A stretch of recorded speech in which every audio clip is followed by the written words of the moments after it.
अस्सलामुअलैकुम वाला विद्यार्थी मित्रों, તમે કેમ છો? ઘરે રહીને ઓનલાઈન અભ્યાસ કરતા જ હશો। વિદ્યાર્થી મિત્રો, ધોરણ 10 સામાજિક વિજ્ઞાન વિષયમાં આજે તમારું સ્વાગત છે। પ્રકરણ 18 ભાવ વધારો અને ગ્રાહક જાગૃતિ, જેમાં આજે આપણે ગ્રાહકોના અધિકારો અંગેના કાયદા વિશે સમજ મેળવીશું। ભારતમાં સામાજિક આર્થિક કાયદાઓના ઇતિહાસમાં ગ્રાહક સુરક્ષા અધિનિયમ 1986 એક સીમાચિહ્નરૂપ અને લોકોપયોગી કાયદો છે। ગ્રાહકોના અધિકારો તેમજ ગ્રાહકોના હિતોના રક્ષણ માટે ઘડવામાં આવેલો સૌથી વધારે પ્રગતિશીલ અને સર્વગ્રાહી કાયદો છે, જેમાં કેટલીક મહત્વપૂર્ણ જોગવાઈઓ કરવામાં આવી છે, જેના વિશે આજે આપણે સમજ કેળવીશું। ગ્રાહક સેવા સંબંધી કાયદા વિશે। આ કાયદા હેઠળ વ્યાપારી માલ કે સેવાના સંદર્ભમાં ગ્રાહકની વ્યાખ્યા આ મુજબ કરવામાં આવી છે। માલના સંદર્ભમાં ગ્રાહક એટલે જેને કાયદાનું રક્ષણ છે તે એના માટે દર્શાવેલી કોઈ પણ વ્યક્તિ, જે કોઈ વ્યક્તિ કોઈ પણ ચીજ વસ્તુ કે માલ કે સેવાની પૈસા આપીને અથવા અવેજના બદલામાં ખરીદી કરે અથવા વસ્તુ કે સેવા આપવા બદલ કિંમત ચૂકવવાની વ્યક્તિ બાંહેધરી આપીને અથવા તો અંશતઃ કિંમત ચૂકવીને મેળવે કે અંશતઃ બાકી રકમ ચૂકવવાની બાંહેધરી આપીને તે વસ્તુ કે સેવા મેળવે છે તે વ્યક્તિને મૂકી શકાય। તો વિદ્યાર્થી મિત્રો, આપણે ચીજવસ્તુ કે માલ કે સેવાની પૈસા આપીને અથવા તો અવેજના બદલામાં ખરીદી કરીએ છીએ તો ત્યારે આપણને ગ્રાહક તરીકે મૂકી શકાય છે। એ જ રીતે હપ્તામાં ચૂકવણી કરીને અથવા ભાડા ખરીદ પદ્ધતિ હેઠળ કોઈ માલ કિંમત ચૂકવીને ખરીદે અથવા સેવા ભાડે રાખે અથવા સેવા મેળવે અને તે માલને વ્યક્તિ કે તેનો કોઈ પણ વ્યક્તિ ઉપયોગ કરે કે સેવાનો લાભ મેળવે છે તે ગ્રાહક છે। અહીં ચિત્રમાં બતાવ્યા અનુસાર EMI એટલે હપ્તાથી આપણે કોઈ વસ્તુ ખરીદીએ છીએ અથવા ભાડાના મકાનમાં રહીએ છીએ અથવા તો રેન્ટ પર ભાડેથી ગાડી ખરીદીએ છીએ તો ત્યારે વ્યક્તિ કે એમનો કોઈ સંબંધી પણ એનો ઉપયોગ કરે છે ત્યારે તે ગ્રાહક બને છે અને ગ્રાહકને મળવા જોઈતા દરેક અધિકારો એને મળવા જોઈએ। વિદ્યાર્થી મિત્રો, જો કોઈ પણ વ્યક્તિ ખરીદેલ માલ ફરી વેચવા એટલે કે ધંધાકીય કે વાણિજ્ય હેતુ માટે આવો માલ કે સેવા વિના મૂલ્યે પૂરી પાડવામાં આવતી હોય કે કોઈ અંગત કરાર હેઠળ સેવા મેળવવામાં કે પૂરી પાડવામાં આવતી હોય તો તેવી સેવાનો સમાવેશ કાયદામાં થતો નથી, રક્ષણને પાત્ર પણ નથી। તો આમ આ કાયદાનો હેતુ ગ્રાહકોને ઊંચી ગુણવત્તાયુક્ત વિવિધ માલ કે સેવાઓ પ્રાપ્ત થાય તેમજ ગ્રાહકના હિતોનું રક્ષણ થાય તે જોવાનું છે।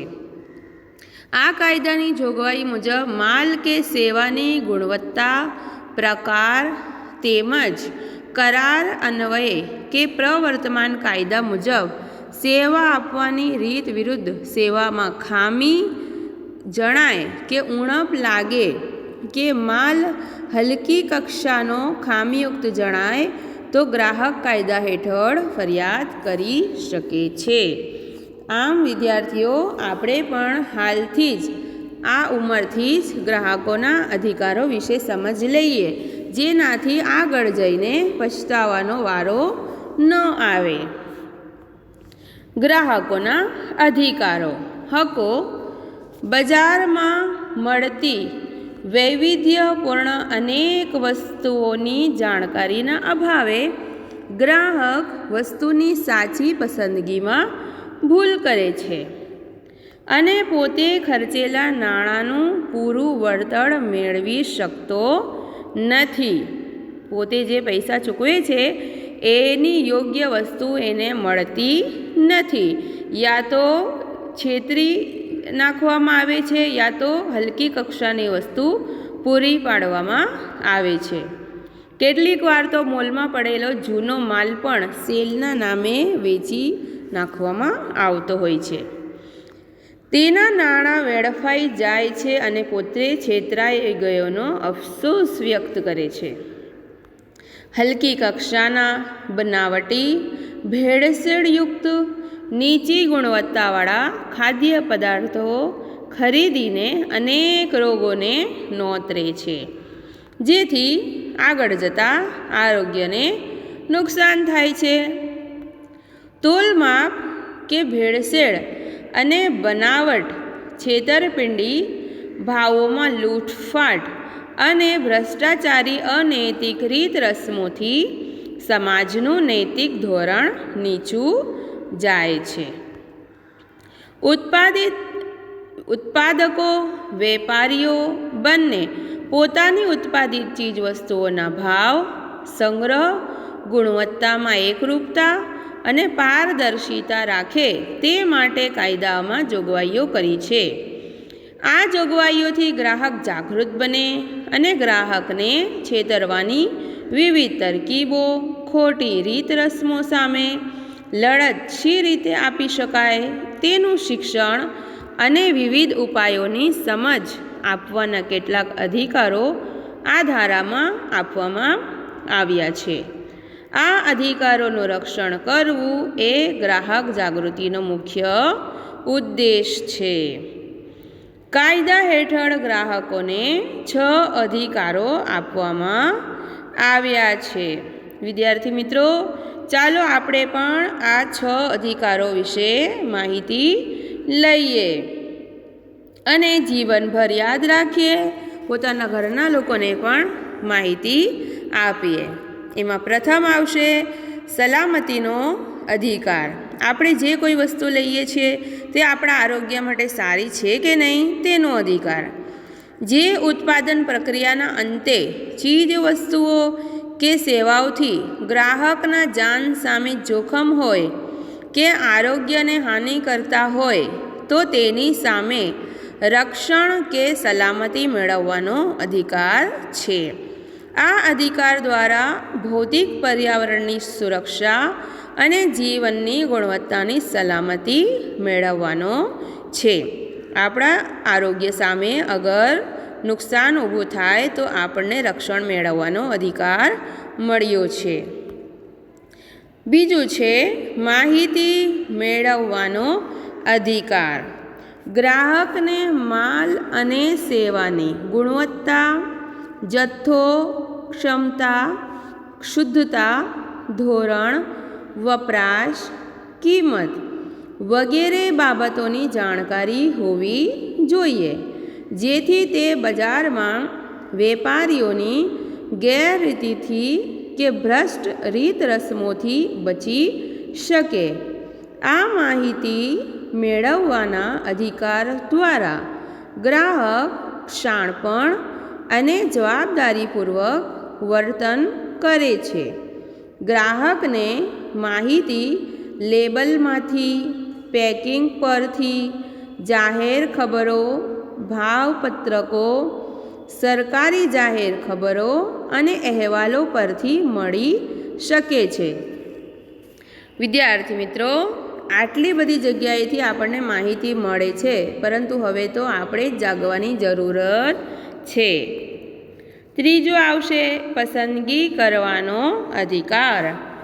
વૈવિધ્યપૂર્ણ અને અસંખ્ય વસ્તુઓ હરીફાઈના ભાવે ગુણવત્તા ધરાવતી વસ્તુઓમાંથી મહત્તમ લાભ મળે તે રીતે પોતાની પસંદગીની વસ્તુ કે સેવા ખરીદવાનો દરેક ગ્રાહકને અધિકાર છે. તમે બજારમાં જાઓ તો એક સાબુ લેવા ગયા હશો, ત્યાં અનેક બ્રાન્ડના સાબુ મોજૂદ હશે. દુકાનદાર આપે તે નહીં, પરંતુ તમને જે પસંદ હોય તે સાબુ ખરીદવાનો તમને અધિકાર છે.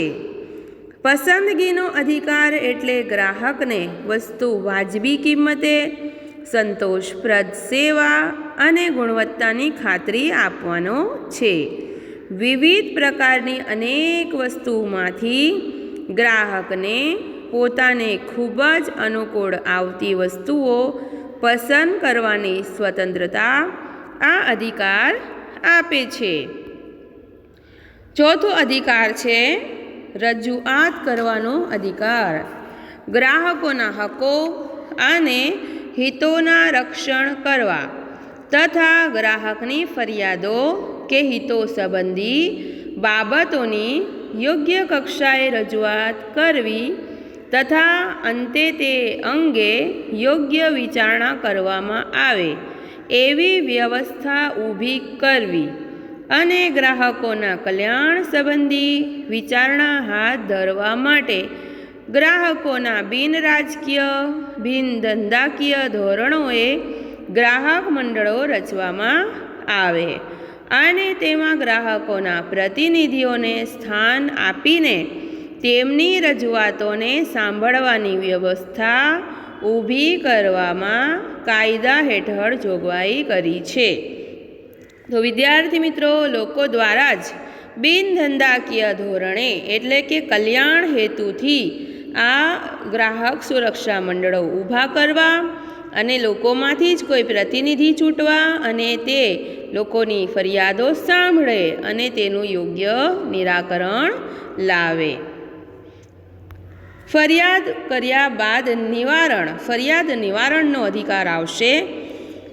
આ અધિકાર હેઠળ ગ્રાહકને અપ્રમાણિત વેપારી રીત રસમથી કે બેદરકારીથી થયેલ નુકસાન કે અનૈતિક શોષણ થયું હોય તો તેની સામે ફરિયાદ કરી તેનું નિવારણ લાવીને ગ્રાહકને થયેલ નુકસાન બદલ વળતર માંગવાનો અધિકાર મળે છે.